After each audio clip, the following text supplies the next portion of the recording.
All right, verse 19.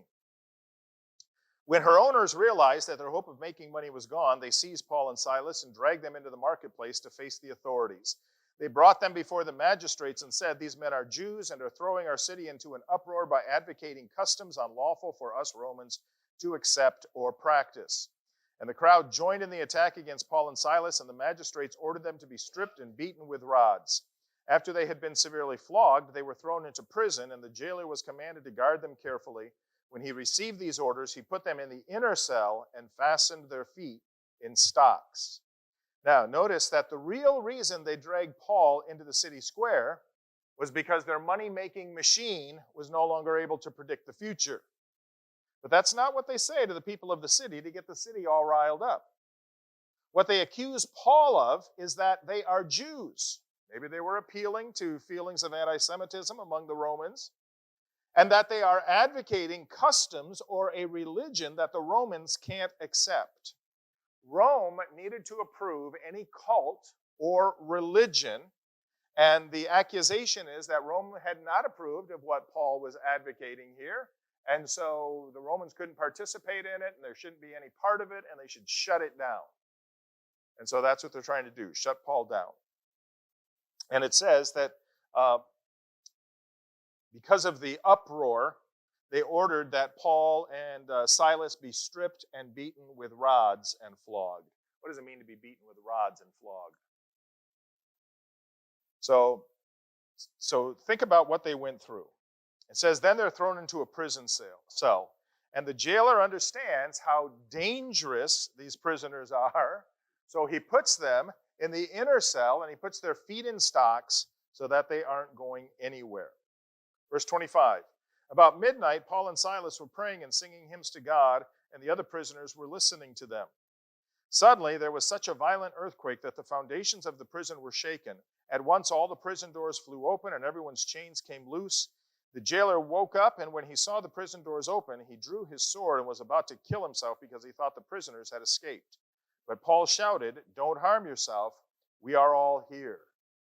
So having been beaten with rods and flogged, how do you think Paul and Silas were feeling? A lot of pain, right? Huh? They hurt. They hurt. Yeah. What do you think they knew or understood to be able to sing, to pray and sing praises to God, even though they were feeling the way they felt? How many of you would ever think that being beaten with rods and flogged was an answer to prayer? Yeah. So when you hurt, when you are in the dumps, when you have been offended, when you have been attacked,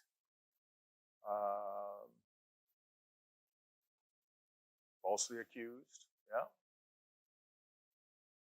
What is it that you must know and understand in order to pray and sing praises? So it says here that there was a sudden earthquake, a violent earthquake, so violent that the foundations of the prison were shaken, all the prison doors flew open, so the locks were broken, and the doors flew open. All the chains came loose, it says, either meaning that they broke free from the walls or the chains or locks themselves were broken.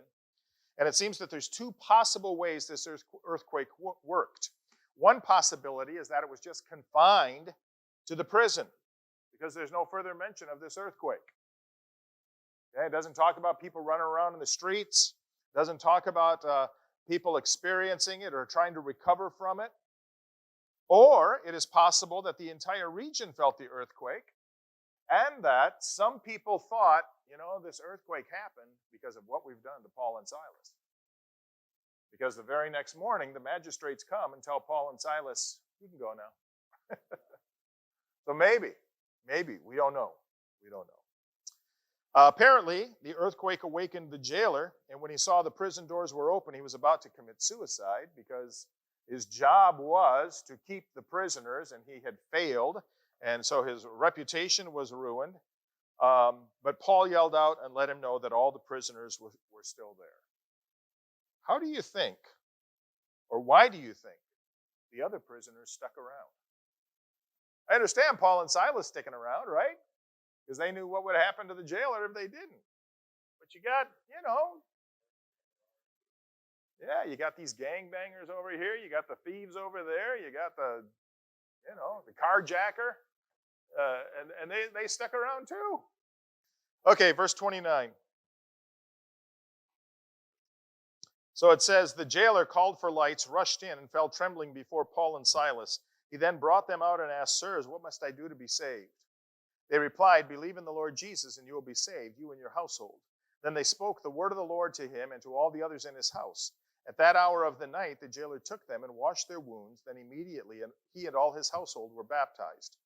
The jailer brought them into his house and set a meal before them. He was filled with joy because he had come to believe in God, he and his whole household. Now, not sure how the jailer knew this was the question to ask. Somehow, he knew that Paul possessed and was offering salvation. And they told him what he needed to do. He needed to believe. And it says he brought Paul and Silas to his house, and they told the entire household about Jesus. And then the jailer tended to Paul and Silas's wounds, and the jailer and everyone in the house were baptized. And in the actions of the jailer, we see every part of the process of salvation. Somehow he heard, probably through Paul and Silas's singing and prayers. He believed what Paul and Silas told him. In asking the question, what must I do to be saved? He confessed his need for salvation. His actions, that he took care of them, demonstrate that he had sincerely repented. And he and his household were baptized.